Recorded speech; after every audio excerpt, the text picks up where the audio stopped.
When the Sega Genesis launched in North America during the summer of 1989, an arcade port of Golden Axe was not far behind. It was heavily advertised as part of Sega's Arcade at Home pitch, and the end product was really impressive. It had the two-player co-op, the magic, and captured the essence of the gameplay as well. It even sounded great. Sega took the initiative of adding an extra level and boss encounter to deepen the experience. It held the same simple but addictive appeal of games like Double Dragon.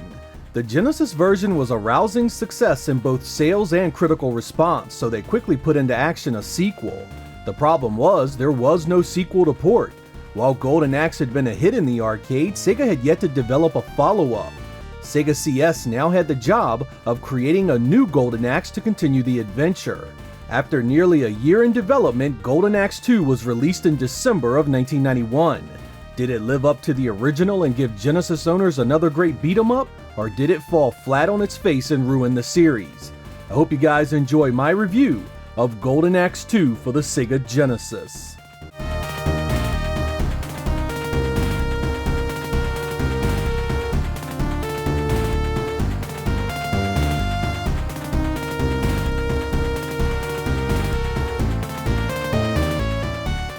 The story begins pretty much where the first ends. There was a moment of peace and prosperity when, of course, another bad guy decides to cause trouble for everyone. The Golden Axe is stolen, and a new army of evildoers descends upon the land.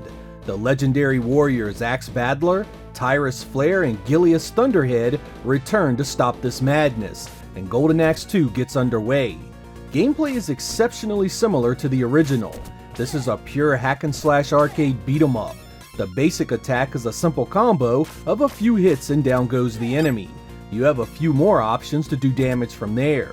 You can dash by double tapping the direction you want to go and can attack multiple ways while doing so. You can also grapple an opponent that is close to you for additional hits or toss them across the screen. Hit the attack and jump together and it does a special move that hits everything around you. Truthfully, for better or worse, it plays damn near identical to the first in most ways. Luckily, Sega did adjust the AI a bit to counter your usual tricks and strategies. Enemies aren't quite as stupid in this one and will counter you more often. Some are more aggressive, some have invincible frames, and some can even knock you out of your attacks. On the higher difficulties, you really need to play smart to see the end, especially since easy only allows you to play partially without a true ending. Magic attacks are back, of course, and you get two different ways to use them. The first is a charge method where you choose the power level. Want to use just one level or go for the max power? It's your choice. The second way is the traditional magic system of full power all the time. Aside from how you use it, the type of magic each warrior has differs a bit as well. Axe Battler now has tornadoes that toss around enemies, while Gilius Thunderhead drops boulders on his foes. Tyrus keeps her fire-based magic, but it looks quite a bit different than before. You pick up books from bad guys to restore your magic and use again and again in battle.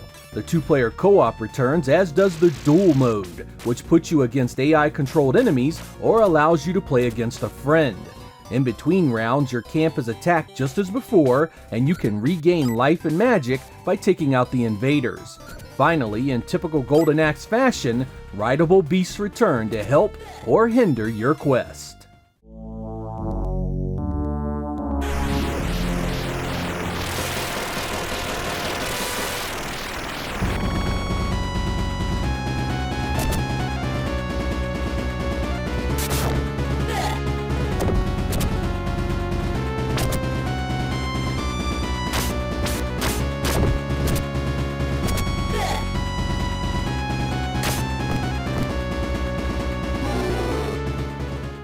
The art design underwent some changes from the first, but overall the feel of the visuals is very similar. The backgrounds, the enemies, the main cast all have a familiar touch despite the new look.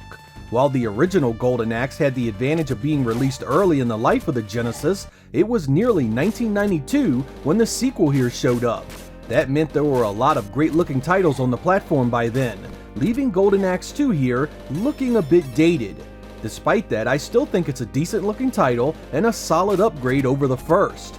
There are lots of large sprites on the screen, and some of the magic effects look really nice. There isn't much in the way of slowdown or sprite flicker, so even in the 2-player mode, things remain fast and fun. The 4 megabit cart does limit assets in a number of ways, however. There is a vicious reuse of enemies in this game. You will see the same 3 or 4 bad guys constantly, with a few different color swaps to note their difficulty. The animation isn't particularly impressive either. Again, the original got away with it years before, but by 1992, there were a lot more in the way of stellar competition. This one isn't ugly, but it certainly lacks variety in a few key areas.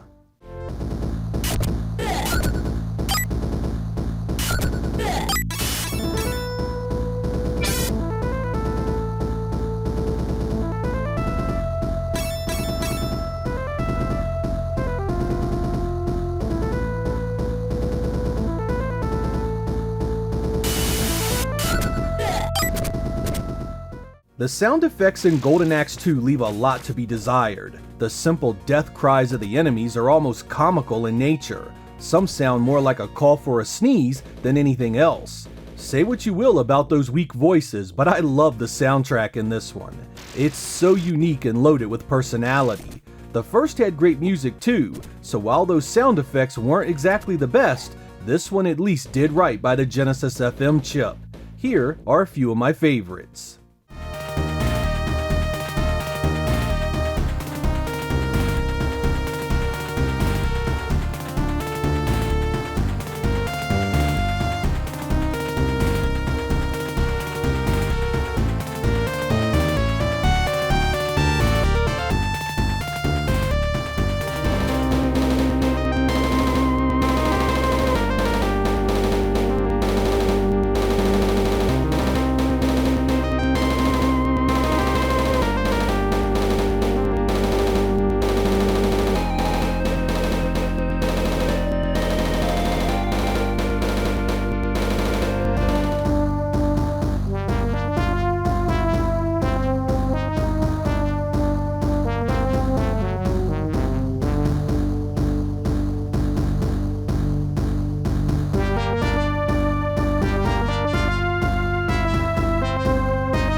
Golden Axe 2 definitely has some shortcomings. The previously mentioned enemy variety, sound effects, and animation could have all been better, and it's a short game that can be beaten relatively easy. And despite all that, this one is still a winner. If you loved Golden Axe and how it played, you're likely gonna love this as well. While many see the similarity as a negative, I actually wanted more of that tried and true action. I always thought Golden Axe played great and the developers were right not to change things up too much. Attacks land with a satisfying thud and enemies need to be corralled properly to overcome. If you are finding the default difficulty not challenging enough, try it out on hard, which changes things up quite a bit. I really do feel the 4 megabit cartridge is what kept this one from greatness. Had Sega upped the space to a respectable 8 megs, we could have had a few more enemies, a bit more animation, and some improved sound effects. This would have made a heck of a difference, I feel. What is really a good game could have been something truly special. But for all that criticism, I still really enjoyed this and recommend that each of you give it a try. It was more of a good thing, and old school Sega fans should appreciate that as much as I did.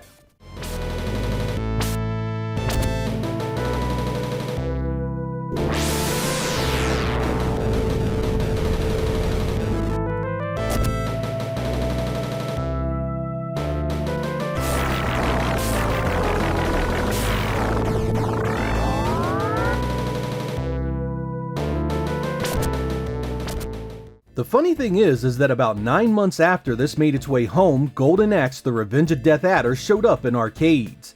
Billed as the true sequel to the original, it kinda split the series into 2 divergent storylines between console and arcade. It also meant that the Genesis, Sega CD, and 32X never received the arcade sequel. Hell, no dedicated Sega console ever would. Also, despite popular belief, Sega actually did release the home version of Golden Axe 2 in the arcade. Regions that received the Mega Play and Megatech arcade machines could play this game. They were Mega Drive based arcade machines that used interchangeable cartridges similar to SNK's Neo Geo strategy. Golden Axe 2 would get a sequel in 1993 that was not released physically in the US or Europe, so many didn't get a chance to play it at the time.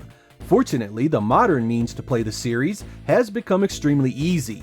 You have emulation on just about every device known to man, and they have been in compilations for the past 2 console generations. While my overall opinion is that Sega could have made this so much better than it was, I still enjoyed it quite a bit. It played like the first, which was no bad thing, and that soundtrack is far better than the haters would have you believe. It's no Revenge of Death adder, but a Sega Genesis classic all the same. I'm Sega Lord X, thank you guys for watching, and I will catch you next time.